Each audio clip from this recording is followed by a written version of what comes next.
Hello friends, welcome back to my YouTube channel Hindi English notes. आज का जो हमारा टॉपिक है वो है आपका एग्ज़ामिनेशन पेपर के ऊपर है, यानी क्वेश्चन पेपर के ऊपर।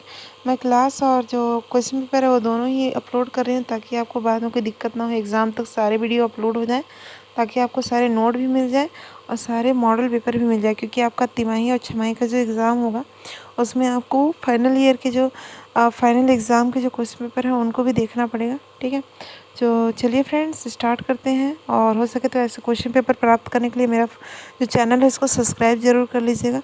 न्यू चैनल है, ठीक है, तो आप देख लीजिएगा। आपको सब्सक्राइब करना होगा तो आप कर सकते हैं, नहीं तो नहीं कर सकते हैं। आपको अच्छा लगे उसके ऊपर डिपेंड करता है। तो चलिए आज का जो पेपर है, जो डिस्कशन है उसको स्टार्ट करते हैं।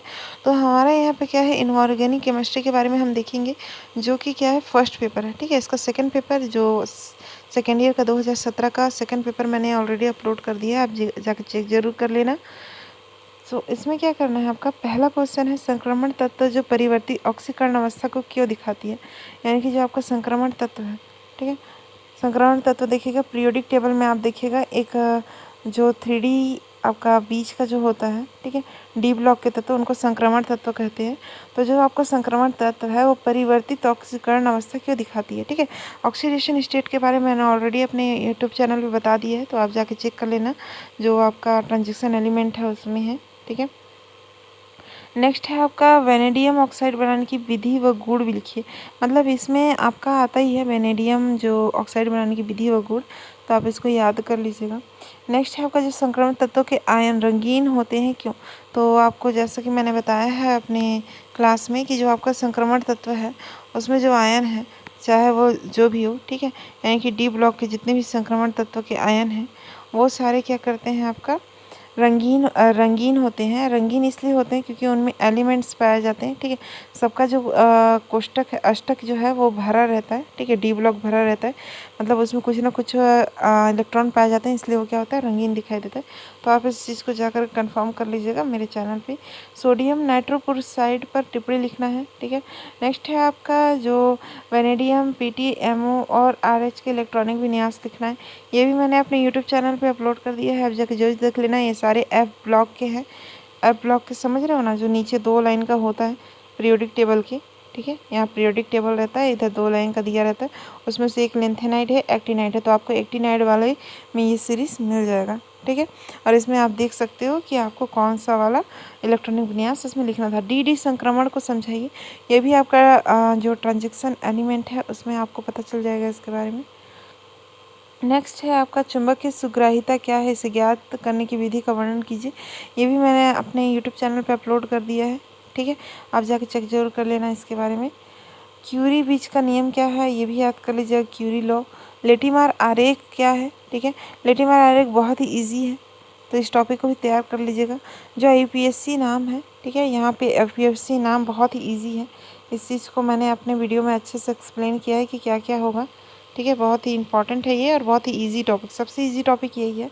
इससे डरने की ज़रूरत नहीं है। मैंने बहुत बार देखा है बच्चे आते हैं तो डर जाते हैं कि कैसे लिखेंगे, क्या लिखेंगे। यूपीएससी नाम बस एक डर है। ठीक है, उसमें कुछ ज़्यादा कुछ खास नहीं है जिससे डरना चाहिए बच्चों को। तो आप जाके एक बार मेरे चैनल पे वीडियो ज़रूर देख लीजिएगा, जिसमें आपको फुल वीडियो देखने पे अच्छे से समझ आएगा कि यूपीएससी नाम क्या होता है।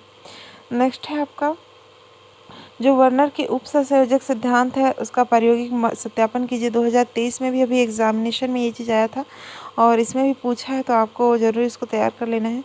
रेडॉक्स विभव आंकड़ों के अनुप्रयोग लिखिए, तो ये भी मैंने आपको बता दिया है। ठीक है, रेडॉक्स विभव के आंकड़ों के अनुप्रयोग क्या क्या होते हैं, आंकड़ों का विश्लेषण वगैरह में काम आता है, ये सब मैंने बता दिया है। आप जाके जरूर चेक कर लेना चैनल पे, और हो सके तो आप सारे को तैयार कर लेना। ऐसा नहीं है कि रिपीट नहीं होता, क्वेश्चन होता है। इस बार 2023 में भी बहुत सारे क्वेश्चन रिपीट हुए हैं। मोनाजाइट खनिज से लेंथेनाइट के निष्कर्षण की विधि का वर्णन कीजिए। ये वाला भी टॉपिक मैंने ऑलरेडी अपने यूट्यूब चैनल पे, ये बहुत इंपॉर्टेंट टॉपिक है, तो मैंने अपलोड कर दिया है। आप जाके सारे टॉपिक चेक कर लेना, इंपॉर्टेंट टॉपिक। एक्टिनाइट संकुल निर्माण में लेंथेनाइट से किस प्रकार भिन्न है, ये भी बहुत इंपॉर्टेंट है। लेंथेनाइट की ऑक्सीकरण अवस्था और आयनिक त्रिज्या की व्याख्या कीजिए। एक एक्टिनाइट का पूछता है, जैसा नीचे है। एक्टिनाइट के पृथक्करण की आयन विनिमय विधि पर टिप्पणी लिखिए। ये दोनों लेंथेनाइट और एक्टिनाइट आता ही आता है, सीरीज़ के बारे में किसी एक का पूछता ही है, तो आपको इसको याद कर लेना है।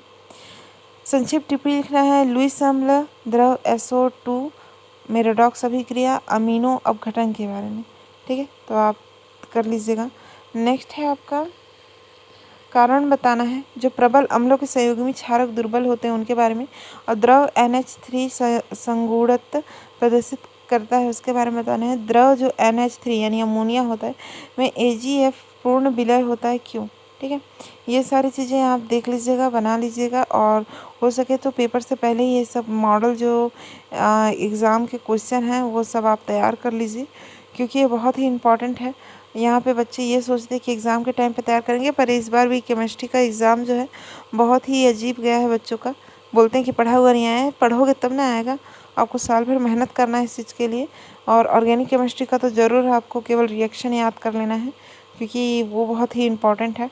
ठीक है फ्रेंड्स, आज के लिए इतना ही। मिलते हैं नेक्स्ट वीडियो में। आई होप आपको मेरा वीडियो पसंद आया होगा। अगर आया होगा पसंद तो प्लीज़ सब्सक्राइब कर दीजिएगा। And thank you for watching.